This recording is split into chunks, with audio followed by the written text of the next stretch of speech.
आज की कहानी बहुत ही खौफनाक होने वाली है।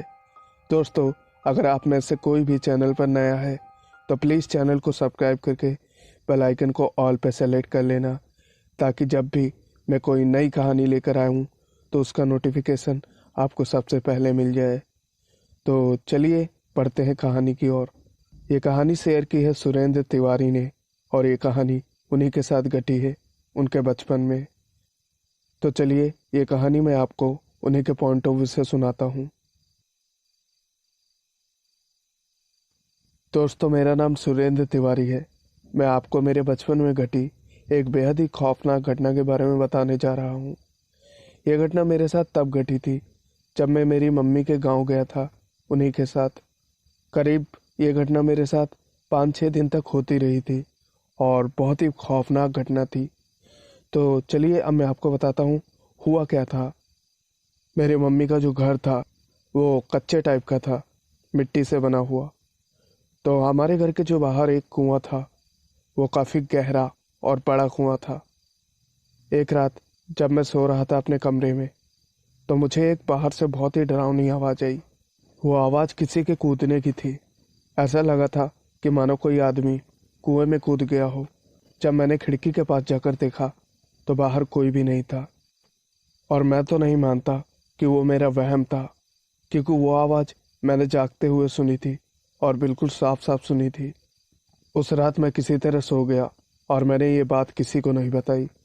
लेकिन अगली रात फिर से जब मैं सोने की तैयारी कर रहा था, फिर मेरे साथ यही हुआ।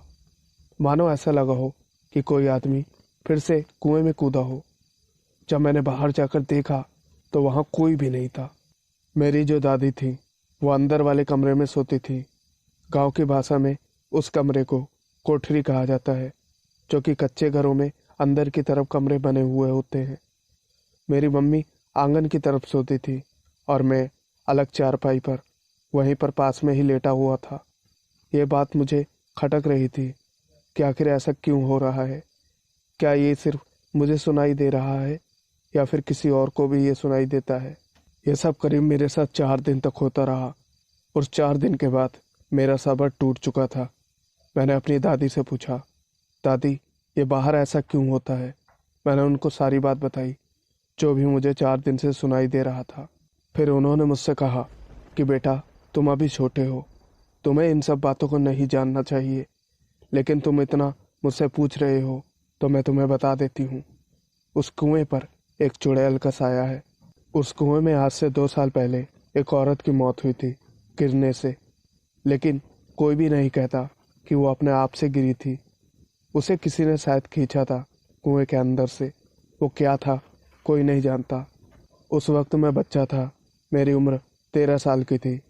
तो मेरे मन में एक खुराफात सूझा कि आज रात जब सभी लोग सो जाएंगे तो मैं खुद बाहर रहूँगा और वहीं देखूँगा कि आखिर क्या होता है। फिर जब उस रात मेरी दादी और मम्मी जाकर सो गईं, मैं खिड़की के पास जाकर खड़ा हो गया, क्योंकि मैं जानना चाहता था कि आखिर कौन उस कुएं में गिरता है। वो समय भी वही था जब वो आवाज़ मुझे रात के वक्त सुनाई देती थी। मुझे वहाँ पर खड़े खड़े करीब 1 घंटा होने को चला था कि तभी वो पल आ ही गया जो मैं देखना चाहता था। वहाँ कुएं के पास एक जवान औरत खड़ी थी। उसने एक पुरानी साड़ी पहनी हुई थी। वो कुएं के अंदर ही झांक रही थी और अचानक से वो कुएं में कूद गई। ये मंजर देखकर मेरा दिल दहल गया। मैंने कभी नहीं सोचा था कि अपनी आंखों से मैं कुछ ऐसा देखूंगा। मैं वहीं पर खड़े खड़े कांप रहा था। मेरे मुंह से बिल्कुल भी आवाज़ नहीं निकल रही थी। मैं तो बस ये शुक्र मना रहा था कि उसने मेरी तरफ नहीं देखा। मेरे लिए वो बहुत ही खौफनाक मंजर था। मैंने ये बात ना ही अपनी मम्मी को बताई और ना ही अपनी दादी को। ये बात अब तक मैंने अपने मुंह में दबा रखी है, लेकिन आज मैं जानता हूँ कि भूत प्रेत पिशाच सब कुछ होते हैं। दोस्तों, ये कहानी आपको कैसी लगी आप कमेंट बॉक्स में ज़रूर बताइएगा। साथ ही मैं आपसे कहना चाहता हूँ कि अगर आप मेरी मेहनत को सफल बनाना चाहते हैं तो इस वीडियो को लाइक और शेयर ज़रूर करें, ताकि मुझे मोटिवेशन मिलता रहे। ये कहानी हमारे साथ शेयर की है प्रीति ने। तो आगे की पूरी कहानी मैं आपको प्रीति के पॉइंट ऑफ व्यू से ही सुनाऊंगा। चलिए कहानी की तरफ बढ़ते हैं। ये कहानी जो मैं आपको सुनाने जा रही हूँ ये बहुत ही अच्छी है, आपको सुनकर मज़ा आ जाएगा। ये कहानी है एक मकान बनाने वाले के बारे में, जो कि अपने मालिक के पास काम किया करता था। वो बहुत ही अच्छे अच्छे घर बनाया करता था। उसकी सोच बिल्कुल अलग ही थी। वो जब भी घर बनाता तो ऐसा घर बनाता कि देखने वाले देखते रह जाते थे। लेकिन अब उसकी उम्र काफ़ी ज़्यादा हो चुकी थी और वो बूढ़ा होने लगा था।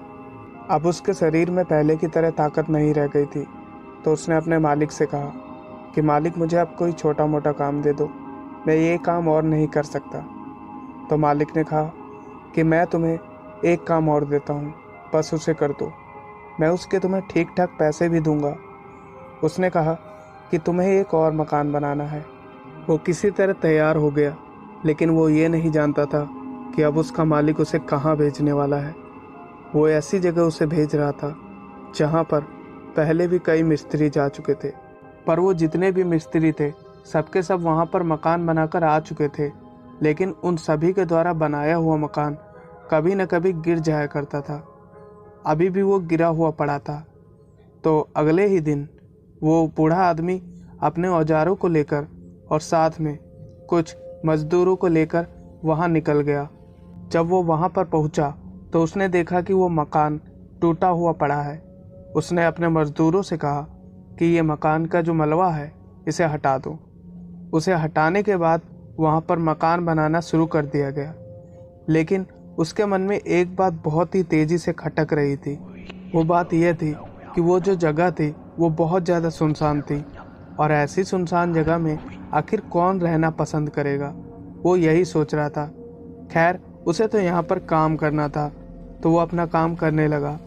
लेकिन जब कुछ दिनों बाद मकान बनकर तैयार हो गया तो इस बार कई हफ्ते गुजर जाने के बाद भी वो मकान टूटा नहीं, जबकि उससे पहले भी कई मिस्त्री यहाँ पर आ चुके थे और उन्होंने मकान बनाया था। लेकिन वो मकान की दीवारें या फिर वो पूरा का पूरा मकान ही गिर जाया करता था। मकान तैयार हो जाने के बाद वो जब मालिक के पास वापस लौटता है तो उसका मालिक उससे कहता है कि आओ मेरे पास बैठो। तब उसके बाद वो उसे एक बात बताता है।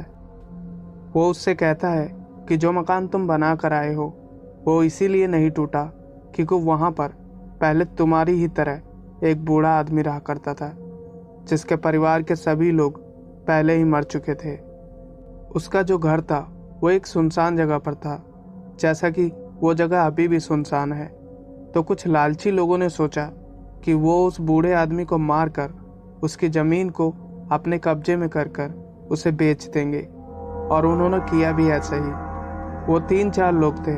वो लोग रात के वक्त उस आदमी के घर में गए थे और उस आदमी को मार दिया। उसके बाद दिन के वक्त उस ज़मीन पर कब्जा करके वहाँ पर बिल्डोजर चलवा दिया। वो मकान अब तहस नहस हो चुका था। किसी तरह उन लोगों ने उस ज़मीन को बेच दिया एक आदमी को, और वो ज़मीन किसी तरह बिकते बिकते मेरे पास आ गई। अब उस ज़मीन के बारे में जब मुझे पता चला तो मैंने सोचा कि उस बूढ़े आदमी के लिए उसी जगह पर उसका घर दोबारा बनना चाहिए ताकि उसकी आत्मा को शांति मिले। लेकिन मैं जब भी किसी मिस्त्री को भेजता था तो वो मकान बनने के बाद भी अपने आप ही गिर जाया करता था। ऐसा क्यों होता था मुझे बिल्कुल भी पता नहीं है। शायद वो लोग ईमानदार ना हो या फिर वो लोग जवान थे इसीलिए। लेकिन इस बार मैंने तुम्हें भेजा, तुम जो कि बहुत ही ईमानदार आदमी हो और तुम बूढ़े उसी की तरह दिखते हो। लेकिन अब मुझे ऐसा लगता है कि उस बूढ़े आदमी की आत्मा को शांति मिल चुकी है, क्योंकि तुम्हारे द्वारा बनाया हुआ मकान अभी तक टूटा नहीं, जबकि उसको बनाए हुए तुम्हें कई हफ्ते हो चुके हैं।